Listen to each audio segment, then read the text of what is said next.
சென்னையில் ஒரே காற்றடிச்சு மழை பெஞ்சுது நைட்டு ஃபுல்லாக.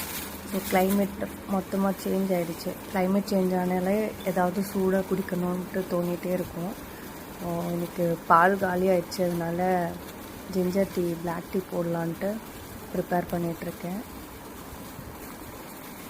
மார்னிங் காலையில் பொண்ணு ஸ்கூலுக்கு தாட்டி விட்டாச்சு. சிம்பிளாக லெமன் ரைஸு, கோவக்காய் பொரியல், அப்புறம் பிரேக்ஃபாஸ்ட்டுக்கு இட்லி, வேர்க்கடலை சட்னி வச்சு அவங்கள அனுப்பிச்சி விட்டுட்டு அதுக்கப்புறம் நானும் பிரேக்ஃபாஸ்ட் எடுத்துக்கிட்டு இப்போ கொஞ்சம் ரெஸ்ட் டைம். ஸோ தான் டீ ப்ரிப்பேர் பண்ணிவிட்டு அப்படியே கொஞ்சம் கிளைமேட்டையும் என்ஜாய் பண்ணிவிட்டு டீ குடிச்சிட்ருக்கேன். இதுக்கப்புறம் போயிட்டு ஒர்க் வந்து ஸ்டார்ட் பண்ணணும்.